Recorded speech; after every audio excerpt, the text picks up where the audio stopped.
Shalom, shalom, bien-aimés dans le Seigneur, de partout, que vous avez eu l'occasion de nous suivre, de nous regarder à travers cette vidéo. En fait, Dieu a mis dans notre cœur de faire une série d'enseignements. Nous allons vous expliquer ce qui implique la repentance. Ou la repentance, c'est quoi? Nous savons que la repentance, changer de vie, changement de vie, et vivre comme Christ, comme des chrétiens, et c'est-à-dire de prendre la vie de Christ, de le mettre dans notre vie et de marcher convenablement à ce que dit la parole de Dieu.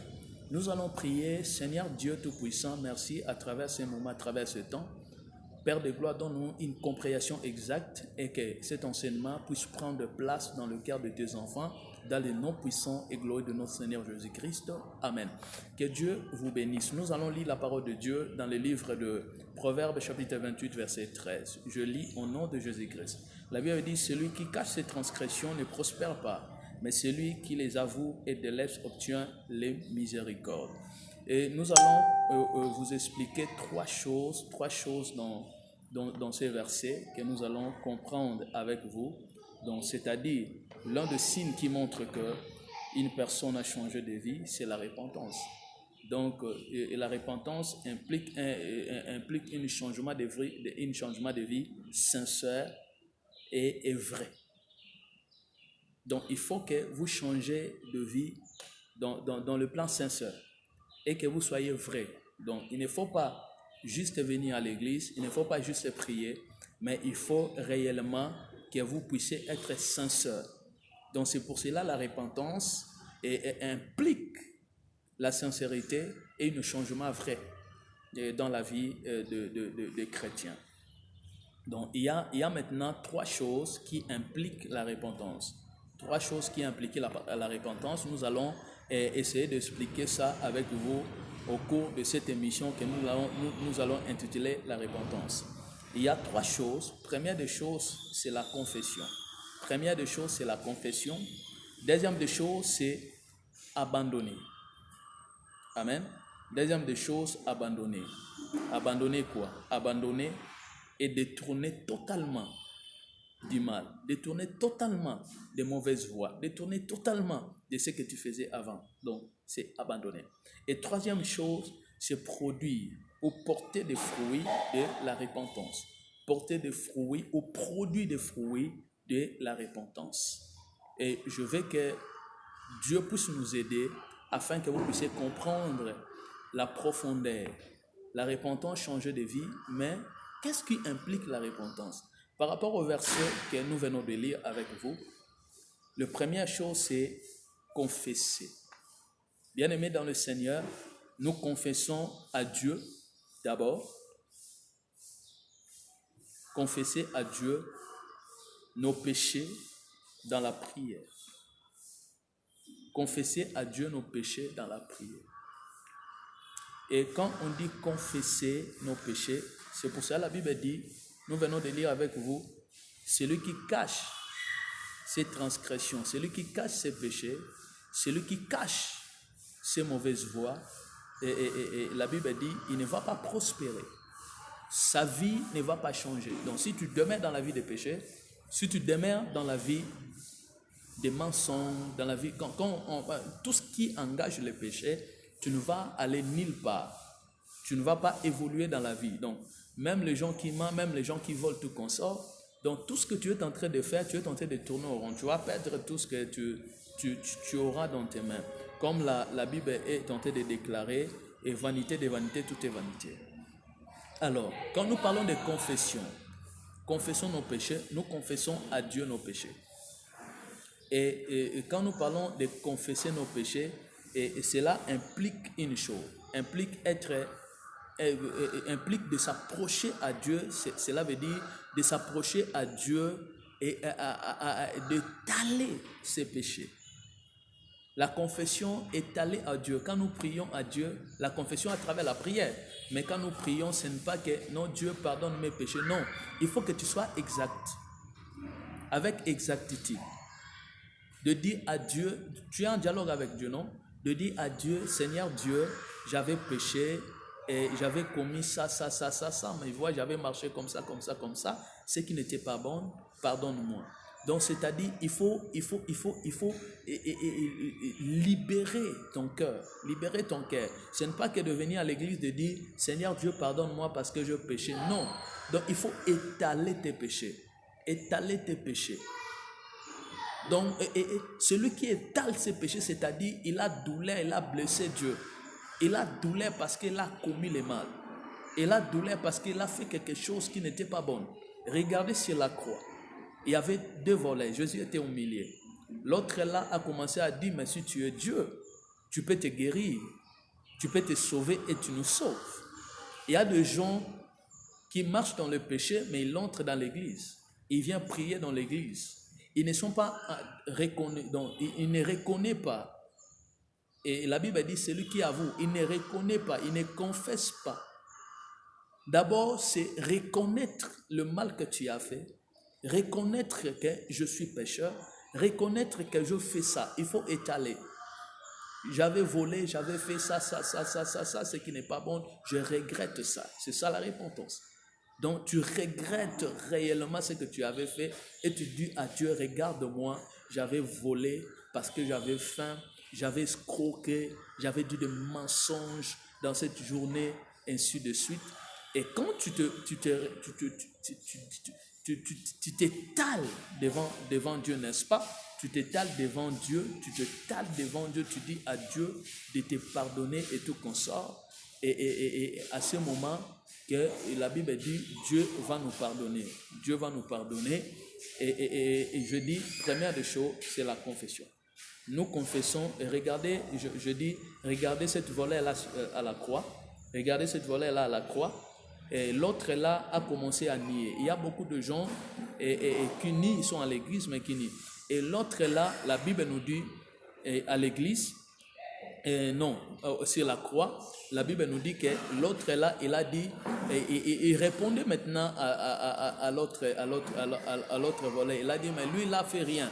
Il n'a fait rien, et c'est à cause de nos péchés, qu'il est ici.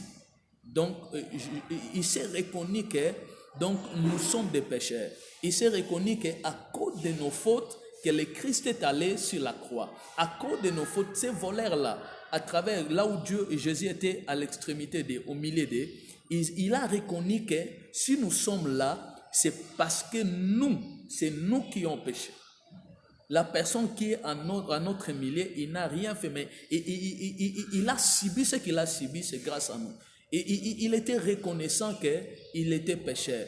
À cause de cette reconnaissance-là, à cause de ce qu'il a confessé, à cause de ce qu'il a avoué, automatiquement, Dieu et Jésus l'a dit, aujourd'hui, tu seras avec moi au paradis. Aujourd'hui, tu seras avec moi au paradis. Écoutez-moi, bien-aimés, nous disons que nous confessons nos péchés à Dieu. C'est bien de dire à Dieu maintenant des péchés, nos péchés. Vous savez, l'apôtre Paul dit, et ce que je veux, ce n'est pas ce que je fais, mais ce que je ne veux pas, c'est ce que je fais. Donc, il y a d'autres péchés, ce sont des péchés chéris, ce sont des péchés qui ont collé à l'homme, n'est-ce pas? Ce sont des péchés qui sont collés à l'homme, ce sont des péchés, l'homme a fait des efforts dans la prière, fait des efforts pour s'en débarrasser, mais n'arrive pas. Et alors je dis, vous confessez les péchés à Dieu, et c'est bien, c'est très important de dialoguer à Dieu, d'étaler nos cœurs devant lui, de lui dire que nous avons péché, nous avons fait ça, et je regrette, c'est très important. Il y a ce que nous appelons des péchés chéris. Vous pouvez prier, vous pouvez être en jeûne, mais quand vous quittez le jeûne, vous faites une même action. C'est-à-dire, vous revenez dans ce que vous faites souvent comme péché. Je parle souvent, remarquez-vous, et c'est comme un cochon. Un cochon, même si tu le laves et tout consort, même si tu le mets une boucle d'oreille, il va toujours aller dans la boue. C'est comme un péché chéri, un péché qui s'attache à vous. C'est tout un esprit et qui domine votre corps et qui agit en vous, qui ne vous laisse pas. Donc, tu es esclave, c'est ce que je peux dire. Et ce péché-là a besoin que vous puissiez non seulement confesser à Dieu, mais vous puissiez aussi les confesser à l'homme de Dieu. N'est-ce pas? Et à dire à un homme de Dieu sérieux, un homme de Dieu vrai, même ton pasteur, c'est très important de lui confesser tes péchés, de lui dire que non, papa, il y a, ou daddy, ou pasteur, il y a des choses en moi qui ne va pas. il y a des choses en moi qui ne marchent pas. Il y a des choses en moi, je trouve que ça ne colle pas. Et c'est très important de partir dans ce sens-là, de lui dire que non, il y a des péchés, peut-être je n'arrive pas à me débarrasser. Et peut-être je viens à l'église, mais je prie et tout consort, mais la vie d'impudicité est collée à moi. Je vois que je fais les efforts, je prie moi-même, je prie à Dieu par rapport que je puisse laisser les mensonges, mais les mensonges est collé à moi. Donc c'est très important de confesser à Dieu et de confesser tes péchés à l'homme de Dieu. Je dis un homme que Dieu a établi. Et parce qu'il y a des hommes que Dieu a établis sur la terre. Ce sont des gens, alors, ils vont vous donner des conseils, ils vont commencer à vous poursuivre. C'est-à-dire, ils vont commencer à suivre votre état spirituel. Il va commencer à vous orienter, à vous donner aussi des orientations sur le plan biblique et sur le plan spirituel, comment Dieu va l'orienter afin que vous puissiez en débarrasser. Parce qu'il y a d'autres gens, vous pouvez causer avec lui, dire pasteur, moi-même je prie par rapport à ce péché, non, je vois que je reviens encore, et ça revient. Il faut que l'homme de Dieu vous soutienne, que Dieu a établi pour vous soutenir dans la prière. C'est très important, bien aimé dans le Seigneur. À ce moment-là, tu vas vaincre tes péchés. Tu vas vaincre, c'est-à-dire à confessant à Dieu et à confessant chez l'homme de Dieu que Dieu a établi. Parce que je dis, pourquoi confesser à Dieu? Oui, tu vas dire, oui, on confesse à Dieu. Pourquoi je peux aller confesser chez l'homme de Dieu? Dieu a établi 5 ministères, n'est-ce pas? Dieu a établi des hommes sur la terre. Dieu a établi ses envoyés. Dieu a établi ses serviteurs. C'est-à-dire, les serviteurs de Dieu sont là afin que pour nous aider, parce qu'ils sont des hommes de Dieu. Ils vivent les choses que nous vivons.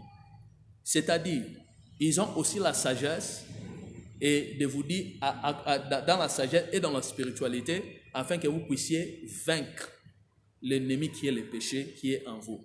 Et aujourd'hui, nous arrêtons là, nous allons continuer. On a dit qu'on a 3 choses à partager avec vous, à ce qui implique la repentance, c'est confesser, c'est ce qu'on a commencé aujourd'hui avec vous, confesser nos péchés à Dieu et à l'homme de Dieu. Et le deuxième chose que nous allons partager avec vous, abandonner.